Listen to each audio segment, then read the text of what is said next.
dehors est déjà en toi. C'est pourquoi il dit, tout ce que vous confesserez avec vos foi, croyez que vous l'avez déjà reçu. C'est parce que je suis prospère à l'intérieur de moi que j'arrive à prospérer à l'extérieur de moi. Si la richesse de l'éternel commence à l'intérieur de nous, avant de sortir à l'extérieur de nous, c'est pourquoi la Bible me dit que tu prospères, qu'on prospère l'état de ton âme.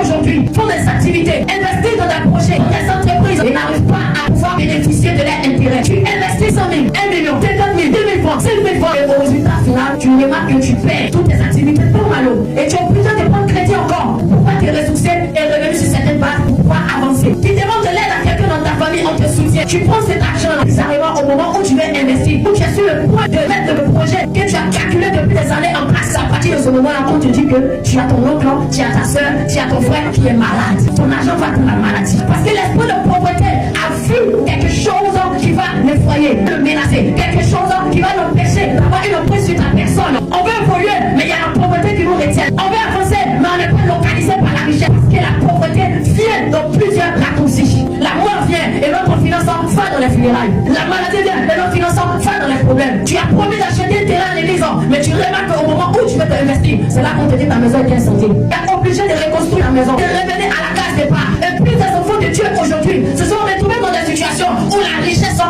été ennemie à eux, où la richesse leur a tourné le dos, parce que la pauvreté leur a tourné les faces. Et la Bible nous dit que quand le diable quitte le corps d'une personne, il veut revenir. Parce qu'il dit que c'est ma maison. Il voit dans le corps des enfants de Dieu un lieu où il peut posséder. Puisque tu représentes une menace, le diable veut posséder ta vie, contrôler ta vie et contrôler ceux aussi qui sont autour de toi. Mais lorsque le diable vient dans ta vie, il ne vient pas pour s'asseoir. Il vient pour détourner ta classe, pour te désorienter sur ton chemin, pour te retirer de tes longs moments de prière, d'intimité avec Dieu, de tes moments de confiance, de fidélité, de joie, de paix, et de tes moments d'unité. Le diable vient te retirer tout ce qui est voleur dans ta vie. Parce que le diable, c'est qui est voleur. Il vient dans ta vie pour voler les choses que tu as mis. Et sache que ce que Dieu a mis en toi représente ta richesse. La richesse de l'éternel commence à l'intérieur, dans la pensée mentale, le cœur. La richesse de l'éternel commence à l'intérieur de nous, avant de sortir à l'extérieur de nous. C'est pourquoi la Bible me dit que tu prospères, qu'on prospère l'état de ton âme. C'est parce que je suis prospère à l'intérieur de moi que j'arrive à prospérer à l'extérieur de moi. Si le diable arrive à atteindre ton âme, ton cœur, ton esprit, il pourra contrôler tes affaires. Ne permets pas au diable de voler les richesses que Dieu t'a données à l'intérieur de toi.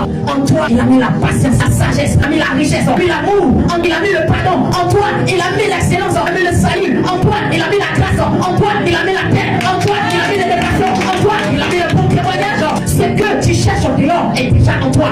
C'est pourquoi il dit, tout ce que vous confesserez avec vos foi, croyez que vous l'avez déjà reçu. Le Jésus que tu pries n'est pas un Jésus du à peu près. C'est un Jésus de la réalité qui se concrétise